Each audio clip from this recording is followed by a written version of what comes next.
পৃথিবীতে কোনো কিছুই কঠিন নয়। একটু সাহস আর ধৈর্য থাকলে আপনার স্বপ্নগুলো বাস্তবে পরিণত হবে। হ্যালো এভরিওয়ান, আসসালামু আলাইকুম। পাপিয়া ডেইলি ব্লগে আবারও সবাইকে স্বাগতম। তো আজকে আমি কি রান্না করতেছি, যে চলুন রেসিপিতে চলে যাই। এখানে দেখতেছেন মুগ ডাল আছে, তো আমি আধা কেজি মুগ ডাল নিয়েছি।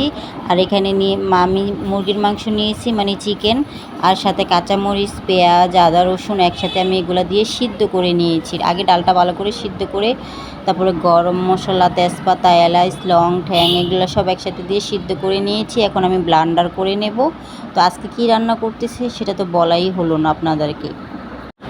তো এই তো এটাকে আমি একদম ভালো করে ব্লান্ডারে পিষে নেব। এই তো হয়ে গেছে একদম মিশ। তো এখন আমি পাত্রতে ঢেলে রাখলাম।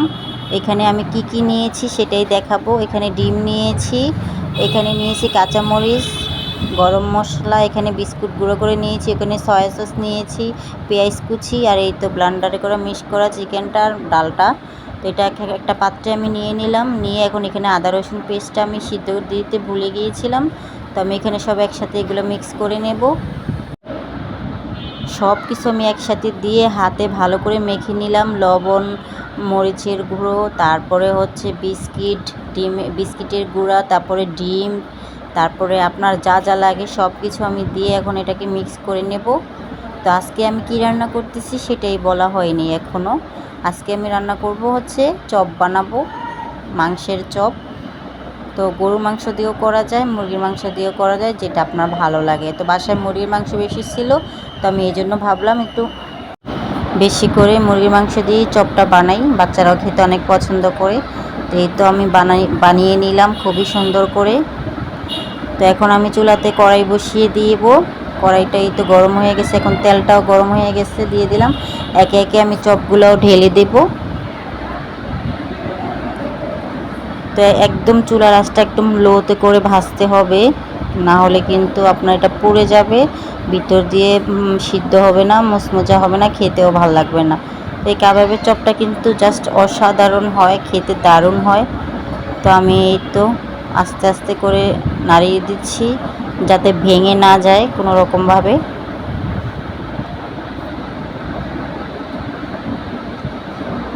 চাইলে কিন্তু আপনারা বাচ্চাদের টিফিনও দিয়ে দিতে পারেন। সকালবেলা আমি আমার বাচ্চাকে টিফিন দিয়ে দেব।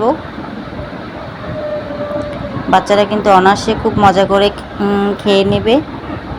এই তো আমার এই কাবাবটা ভাজা লাল লাল হয়ে আসছে, এখন আমি উঠিয়ে নেব।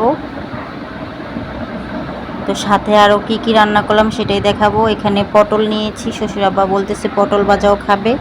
তো পটলটা সুন্দর করে সাইজ করে কেটে নিয়ে এখন হলুদ, লবণ, মরিচ, জিরার ফাঁকি এগুলো একসাথে মিক্স করে নিলাম। এখানে পোলাও চালটা ছিল সেটাও ধুয়ে নিলাম। তো এখন আমি এই তো পোলাওটা রান্না করে ফেলছি ফাইনালি। এখন ভাপে দিয়ে দেব। একটু একটু ভালো করে নেড়ে চেড়ে দিলাম। তো এইখানে অনেকগুলা কাবাব, তো আস্তে আস্তে ভাজতেছিলাম অনেক সময় নিয়ে, অনেক সময় লাগছে। এই তো এখানে কিছুটা হয়েছে আমার, বাকিগুলা চুলায়। তো ফাইনালি ভাজা হলো। তারপর আমি এখন পটলটা দিয়ে দেব। পটলটাও প্রায় অর্ধেক ভাজা হয়ে গেছে, কাবাবও ভাজা হয়ে গেছে। পটলটাও একটু লাল লাল করে ভেজে নেব। পটল ভাজা কিন্তু আমার ভীষণ প্রিয়। তো এখানে কিন্তু পোলাওটাও একদম হয়ে গেছে। আমার আবার ঝরঝরা পোলাও ছাড়া ভালো লাগে না খেতে। তো ফাইনালি আমার রান্না কিন্তু কমপ্লিট হয়ে গেছে। এখানে এই তো কাবাবটা আমি একটু পরিবেশন করে আপনাদেরকে দেখিয়ে দিলাম। পরিবেশন করতে আমার ভীষণ ভালো লাগে। আর কে কোথা থেকে আমার ভিডিওটা দেখতেছেন অবশ্যই কমেন্টস করে জানাবেন। আমার ভিডিওটা ভালো লাগলে একটা করে শেয়ার করে দিবেন। কাবাব চপটা এই যে এখানে আমি পটলটাও ভেজে পরিবেশন করে নিয়েছি। আজকের ভিডিওটা এই পর্যন্ত। সবাই ভালো থাকবেন। আল্লাহ হাফেজ।